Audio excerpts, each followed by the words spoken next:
Bonjour à tous et bienvenue sur la chaîne YouTube de Figurines Collector. Aujourd'hui on vous présente une nouvelle figurine de la gamme au format 1/10 d'Iron Studio. Bon, j'ai même pas besoin de le présenter, vous aurez bien évidemment reconnu qu'il s'agit du super-héros signé DC, j'ai nommé Batman. Et bien évidemment, il s'agit d'une statue en résine.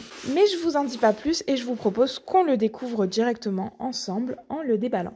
Allez, on commence tout de suite par regarder le conditionnement dans la boîte. Donc comme d'habitude, vous trouverez la figurine dans un emballage en polystyrène et elle sera en plusieurs morceaux pour permettre de mieux la protéger. On commence tout de suite par le plus gros morceau, le socle, que vous avez juste ici et qu'on va regarder après. On a ensuite notre personnage,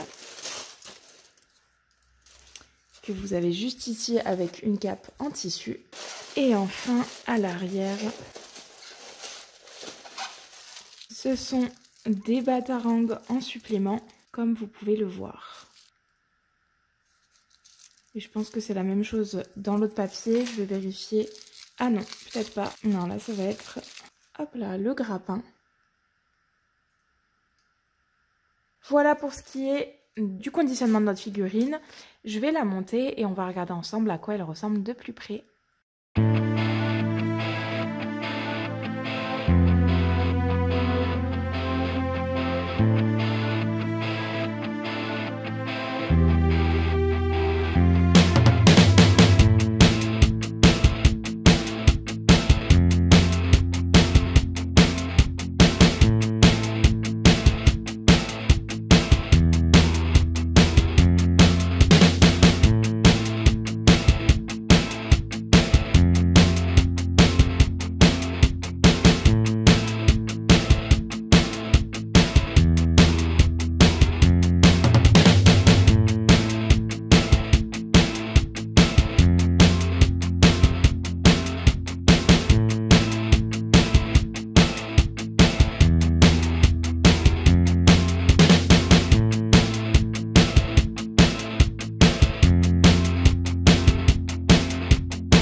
Voilà, j'ai monté les différents éléments de décor sur le socle. Alors à noter que vous n'avez pas de notice de montage chez Iron Studio, donc j'ai dû bien regarder les photos de la figurine pour trouver les bons emplacements où les mettre. J'ai essayé de bien vous les montrer pendant le montage pour que ça vous facilite la tâche, donc j'espère que ce sera le cas.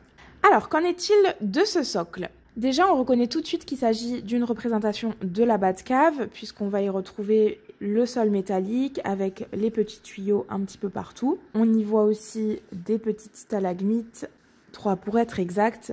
Et on va y retrouver le symbole emblématique en forme de chauve-souris de Batman, donc que vous avez d'une part au centre du socle, sur le sol, et également sur la tranche avant, juste ici. Qu'est-ce qu'on va pouvoir regarder aussi sur ce socle? On va avoir 2 promontoires. Donc le premier promontoire sur lequel on a placé les éléments de décor avec le grappin et également les 4 batarangs qui sont plantés sur le promontoire. Et enfin on va avoir le second promontoire avec cette fois-ci le casque de Mr. Freeze, donc qui est l'un des ennemis emblématiques de Batman. Alors celui-ci, je ne sais pas si vous voyez, la partie vitrée est en résine transparente et on peut y voir un impact sur le dessus. Voilà un petit peu tout ce qu'il en est de ce socle qui est plutôt convaincant au niveau du paint job. Comme vous voyez, il y a pas mal de reflets métalliques, des usures sur le métal. C'est un bon paint job d'Iron Studio. Allez, cette fois-ci, on s'attarde un petit peu sur notre personnage. Je commence par le visage avec une expression qui correspond très bien à Batman. Donc une expression fermée, sérieuse, voire même un peu crispée. On la distingue très bien malgré le port du masque en forme de chauve-souris qui est propre à Batman. Pour le reste du corps, il est en armure, une armure qu'on lui connaît bien, hein, qui revient assez régulièrement, même si elle est un petit peu revisitée dans les différents Batman. On aperçoit sa musculature saillante sous l'armure. L'armure, elle a un paint job métallisé, comme vous pouvez voir. Ça reflète bien la lumière. Sur le torse, on va retrouver son symbole, évidemment, en forme de chauve-souris, qu'on avait déjà vu sur le socle, avec des traces d'usure un petit peu partout, qui montrent que l'armure a du vécu par ses différents combats. On distingue assez bien les différentes textures puisque vous allez avoir, donc comme je vous ai dit, un rendu métallisé sur les parties métalliques, bien évidemment, et un rendu un petit peu plus mat sur des parties comme le tissu que vous avez en dessous. Au niveau de la main gauche, on a un point qui est fermé et au niveau de la main droite, on va retrouver les batarangs, donc 2 pour être exact, qui tient entre ses doigts. On a une des deux qui peut venir s'enlever et vous voyez elle a la même forme que 2 des batarangs qu'on a sur le socle, donc je pense que vous pouvez l'échanger avec un des batarangs sur le socle sans souci. On a ensuite les jambes, donc toujours avec une musculature. Ici ça illustre bien ce que je vous disais sur les différentes textures, vous voyez une partie qui est vraiment métallisée et l'autre qui est beaucoup plus mate.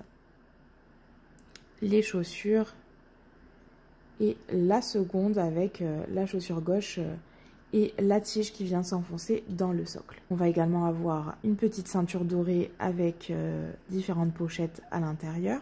Et pour terminer, on va avoir à l'arrière sa cape. Alors sa cape, comme vous pouvez le voir, est en tissu, assez fluide.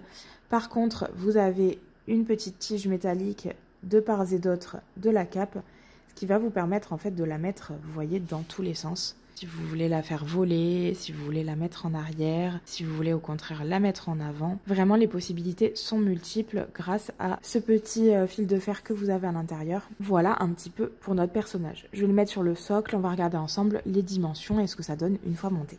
Bien, on commence tout de suite par la hauteur. Notre figurine atteint les 24 cm de haut, voire même 24 cm et demi. En largeur, donc je vais prendre au niveau du petit présentoir jusqu'au bout de la stalagmite qu'il y a derrière et on atteint les 19 cm.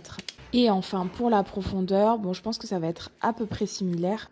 On arrive à 18 cm environ. Donc voilà, c'est kiff niveau mesure.